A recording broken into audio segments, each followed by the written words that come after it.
దాంతోపాటు ఇంకో మాట చెప్పారు ఆయన, ముఖ్యమైనది అది నిజానికి.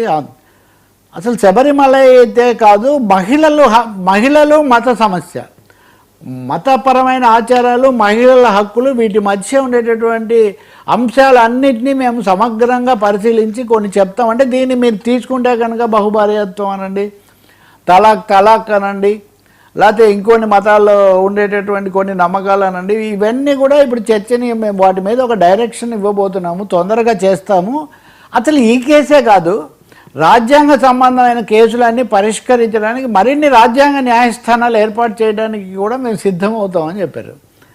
అంటే అనేక అంశాలు పెండింగ్లో ఉన్నాయి కదా, అంటే రాజ్యాంగాన్ని మార్చే ప్రయత్నం ఒకవైపు జరుగుతుంది అనే ఒక ఆరోపణలు ఉన్న సమయంలో సుప్రీంకోర్టు ప్రధాన న్యాయమూర్తి రాజ్యాంగ పరమైన అంశాలు తేల్చడానికి మరిన్ని ధర్మాసనాలు ఏర్పాటు చేస్తానని చెప్పడంలో ఉన్న సంకేతం ఏంటో చూడాలి. కానీ తక్షణము దేశం ముందు సమస్యగా ఉన్న రాజ్యాంగ కేసు సర్ అనేది రాజ్యాంగబద్ధమా కాదా, సర్ కింద ప్రతిపక్షాలపైన వివక్ష ఉందా లేదా, దీని మీద సుప్రీంకోర్టు గతంలో కొంత అనుమతి ఇచ్చింది గత ప్రధాన న్యాయమూర్తి హయాంలో. ఇప్పుడు ఈయన విచారిస్తున్నారు.